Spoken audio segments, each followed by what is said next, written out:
राज्यातल्या सर्वच जिल्ह्यातील शासकीय रुग्णालयांमध्ये कॅन्सरचं निदान आणि उपचार करणारी अद्ययावत यंत्रणा उभी केली जाणार असून येत्या मंत्रिमंडळाच्या बैठकीमध्ये याबाबतचा निर्णय होणार आहे, अशी माहिती वैद्यकीय शिक्षण मंत्री हसन मुश्रीफ यांनी दिली। या रुग्णालयामध्ये कॅन्सरच्या उपचाराचे L1, L2 आणि L3 अशा पद्धतीचं वर्गीकरण असणार आहे, असंही मंत्री हसन मुश्रीफ यांनी सांगितलं।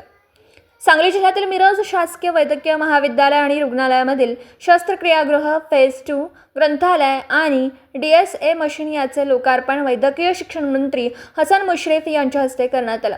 तसेच STP प्लॅट भुयारी योजना कार्यारंभ, तसेच वसतिगृह, आंतररुग्ण, बाह्यरुग्ण विभाग दुरुस्ती कार्यारंभ यावेळी करण्यात आला। या प्रसंगी मंत्री हसन मुश्रीफ बोलत होते। कार्यक्रमाच्या अध्यक्षस्थानी पालकमंत्री चंद्रकांत दादा पाटील होते। पुढील 2 वर्षात ग्रामीण भागातील रुग्णांना उपचारासाठी मुंबईला जावं लागणार नाही, यासाठी सर्वच जिल्ह्यातील शासकीय रुग्णालय सोयीसुविधा निर्माण करून अद्ययावत केली जातील, असं सांगून मंत्री हसन मुश्रीफ पुढे म्हणाले, मिरज शासकीय वैद्यकीय महाविद्यालयातील जागा महाडला दिली जाऊ नये।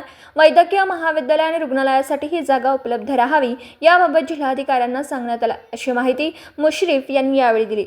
यावेळी आमदार डॉक्टर सुरेश भाऊ खाडे, आमदार सुधीरदादा गडगे, आमदार इद्रिस नायकवडी, जनसुराज्य समित दादा कदम, भाजपाचे मकरंद देशपांडे, मनपा आयुक्त सत्यम गांधी, जिल्हा परिषदेच्या CEO तृप्ती दोडमिसे, मिरज शासकीय वैद्यकीय महाविद्यालयाचे अधिष्ठाता डॉक्टर प्रकाश गुरव, अध्यक्षक डॉक्टर रुपेश शिंदे आणि डॉक्टर नर्सिंग स्टाफ, विद्यार्थी आणि कर्मचारी उपस्थित होते।